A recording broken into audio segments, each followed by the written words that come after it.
kemenangan atas Jipang. Banyak halaman dalam babat tanah Jawi yang disediakan bagi perjuangan besar melawan Arya penangsang dari Jipang itu. Raja Pajang memang telah mengumumkan akan menghadiahkan tanah Pati dan tanah Mataram kepada barang siapa yang dapat mengalahkan penangsang. Tetapi tidak seorang pun yang berani.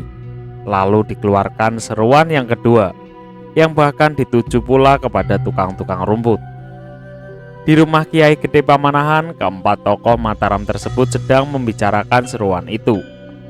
Atas nasihat Ki Juru Martani yang memukakan rencananya yang cerdik, Kiai Gede Pamanahan dan Ki Panjawi maju menawarkan diri, tanpa bantuan orang lain kecuali keluarganya sendiri. Kiai Gede Pamanahan berjanji akan melakukan perlawanan. Setelah itu pasukan mereka berbaris menuju Caket dengan kekuatan 200 orang. Di sana mereka menangkap perumput dari istana penangsang yang sedang mencari rumput untuk kuda Gagak Rimang. Dengan imbalan 15 real, sebelah telinga perumput itu diiris, sedangkan pada sebelah lainnya diikatkan surat tantangan yang bernada ejekan. Dalam keadaan demikianlah perumput yang malang itu kembali ke istana. Pati Kerajaan Jipang, 5 tahun, sangat terkejut melihat perumput itu, dan dengan sia-sia mencoba meredakan ledakan kemarahan gustinya. Kedatangan perumput yang teraniaya beserta surat penghinaan itu memang benar-benar menimbulkan kemarahan yang luar biasa kepada Arya penangsang, yang baru saja duduk di meja makan. Karena marahnya, tangannya yang sedang mengepal nasi memukul piring sampai pecah. Kakaknya Arya Mataram berusaha meredakannya, tetapi penangsang sudah lari menghilang di atas kudanya sambil melecutkan sekeras-kerasnya. Sementara itu, Ki Mataun yang sakit asma mengikutinya dengan napas terengah-engah dan tidak dapat menyusulnya. Setelah menyerukan kata-kata ejekan dan tantangan, Raja Jipang pun menyeberangi kali. Kemudian datanglah kutuk karenanya. Barang siapa yang menyeberangi kali akan kalah perang. Setelah itu terjadilah pertempuran sengit. Sekalipun perutnya terluka parah, penangsang menantang Karebet. Kemudian putra Kiai Gede Pamanahan, Sutawijaya, melanjutkan pertempuran dengan bersenjatakan tombak Kiai Pleret. Sedangkan kedua kakaknya melindungi Kiai Juru Martani dengan cerdiknya melepaskan seekor kuda betina, sehingga kuda jantan Arya penangsang menjadi liar. Tetapi Sutawijaya yang menunggang kuda kecil bersurai pendek, hampir saja terjatuh. Semenjak itu siapa saja di antara keturunan Sutawijaya tidak boleh menunggang kuda yang demikian dalam berperang. Setelah itu Sutawijaya turun dari kudanya dan berhasil membunuh Arya penangsang dengan tombaknya yang keramat. Sebagian ujung tombak itu patah. Mayat penangsang dirawat oleh orang-orang dari Selo. Ki Mataun yang datang terlambat diserang dan dibunuh. Kepalanya ditancapkan di atas sepotong bambu yang dipancangkan di tepi sungai. Tentara Jipang menyerah. Lagi-lagi lebih sederhana dalam penulisannya. Selesai pertemuan di Kudus, Arya penangsang pun segera pulang. Tetapi Raja Pajang masih ada kubunya untuk berunding, jauh dari Kudus. Lalu raja itu berjanji akan menghadiahkan tanah Mataram dan tanah Pati kepada barang siapa yang dapat mengalahkan penangsang. Tetapi tidak seorang pun yang berani kecuali Kiai Gede Pamanahan dan Panjawi. Kemudian Raja Pajang mundur lebih jauh dari Kudus. Begitu pula Arya penangsang. Akhirnya masing-masing berhenti di menyebelah sungai sore. Malam itu pasukan penjaga menjaga rajanya dari serangan mendadak pasukan penangsang. Serat Kondo halaman 475-476. Pagi hari berikutnya ketika orang Selo itu mengumumkan akan menyerang Arya penangsang, namun Raja Pajang seyogyanya tetap tinggal di pondoknya saja. Mereka hanya memohon izin membawa serta putra angkatnya. Kemudian keempat orang Selo itu berangkat dengan 300 pengikutnya, ditambah dengan sejumlah rakyat Pajang.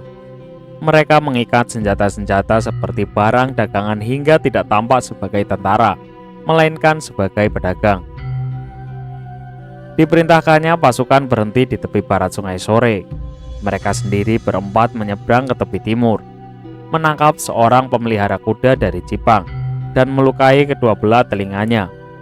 Pada sebelah telinganya mereka gantungan surat tantangan, dan uang 15 rial yang diberi kepada korban itu diterima dengan amat senang. Kisah berikutnya sama seperti apa yang dikisahkan dalam Babat Tanah Jawi. Nama Arya Mataram tidak disebut, tetapi digambarkan sebagai seorang kakak yang lahir di tempat tidur yang tidak sah. Penangsang melemparkan kata-kata yang sangat menghina kepadanya. Gambaran tentang pertempuran juga tidak memperlihatkan penyimpangan besar. Yang termuda dari keempat orang sela itu dengan tombak Kyai Pleret melukai sangat parah perut Arya Penangsang. Sebaliknya Penangsang melukai kuda hitam musuhnya, karena kuda jantan Raja Jipang menjadi sangat liar setelah melihat kuda betina yang dilepaskan oleh Kiai Juru Martani. Maka lukanya terbuka dan isi perutnya keluar sehingga membawa kematian. Dengan demikian digambarkan Arya Penangsang jatuh ke dalam jebakan yang dibuat oleh keempat orang selo itu, jauh sebelum garis pertahanan Pajang. Permainan sandiwara mereka dengan menyamar sebagai pedagang tampaknya sebagai usaha penulis serat kondo yang kurang cerdas untuk menampilkan ciri-ciri khas suatu serangan yang licik. Dengan demikian semua sorak kemenangan harus diberikan kepada orang-orang selo itu. Apakah ini satu-satunya peristiwa militer yang terjadi dalam perang yang pasti berlangsung bertahun-tahun lamanya haruslah diragukan. Sifat Arya Penangsang yang digambarkan di sini mengingatkan kita kepada sifat orang buta atau raksasa. Tampak di sini dengan jelas usaha untuk memberikan gambaran yang melecehkan. Ingatlah padanan nasi yang diremas-remas sampai lumat itu.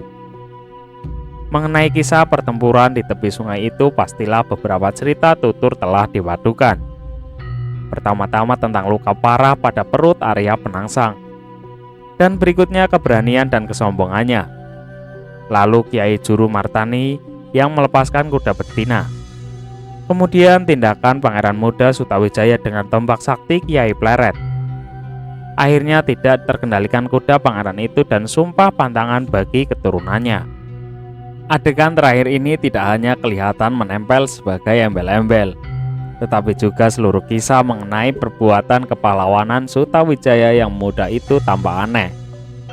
Rupanya orang ingin menambahkan sesuatu lagi pada pendiri kebesaran Mataram itu dan ingin memberikan hak kepadanya atas seluruh daerah Mataram berikut Pati.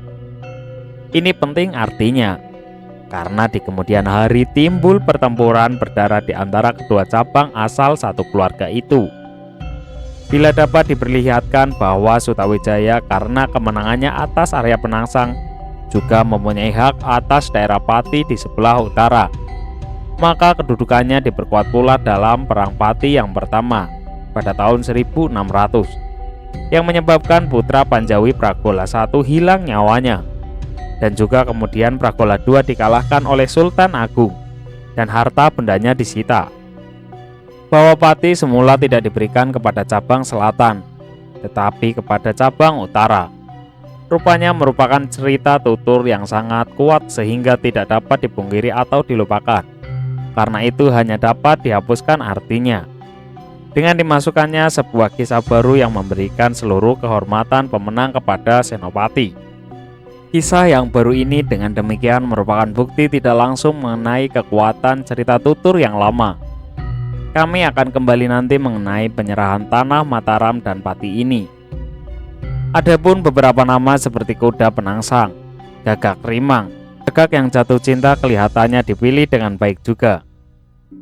Nama Pati Mataun sudah dapat terdalam negara Kertagama, yang juga menyebutkan seorang raja dari Mataun. Sedangkan Jipang kemudian diperintah oleh bupati-bupati yang bernama Mataun. Jadi nama ini adalah khas nama daerah, seperti sering kita temukan kepada keturunan-keturunan bupati. Sampai sekianlah usaha kami untuk menjelaskan dan menilai berita-berita Jawa. Tetapi kami masih juga mempunyai sebuah cerita Belanda tua yang sangat mungkin bisa mendukung kebenaran berita tentang pertempuran antara Pajang dan Bojonegoro yang akan kami bicarakan sekarang. Berita Belanda tentang pertempuran Pajang dan Penangsang. Kemungkinan John sudah mendengar suatu tentang Mataram dan Pajang telah kami bicarakan. berita yang telah kita bicarakan juga dari pejabat istana Jogopati kepada Spelman tanggal 16 Maret 1677 memang lebih mudah, tetapi lebih panjang lebar dan terperinci. Berita itu memuat suatu hal khusus yang tidak dapat kami temukan dalam cerita tutur Jawa, tetapi rupanya sangat dapat dipercaya. Maka berceritalah Jagapati tentang Kiai Gede Mataram, seorang pejabat tinggi dan pembantu pribadi Sultan Pajang. Dan karena kebaikan gustinya ia mencapai kedudukan yang sangat tinggi-tinggi. Raja ini setelah mengadakan perang terhadap kota Sode dekat Demak, menghadiahkan kepadanya kota Mataram yang ketika itu masih kecil. Demikianlah walaupun singkat yang diperoleh dari cerita tutur ada penyebutan nama tempat yang diperangi, Sode. Di antara 26.000 nama tempat yang terdapat dalam Sul Register, ditemukan 2 desa saja yang letaknya berdekatan yang dapat disamakan dengan Sode, yaitu Sudah dan Sudu.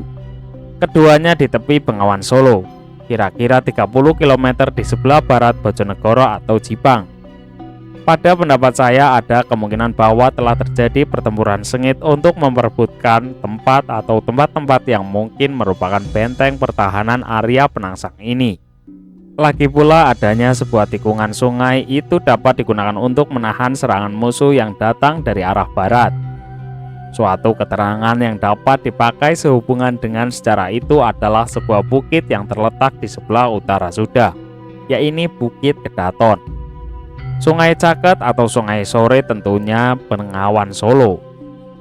Suatu kebenaran mengenai penyamaan Sode Sudah Sudu adalah keterangan tambahan bahwa Sode itu terletak di dekat Demak.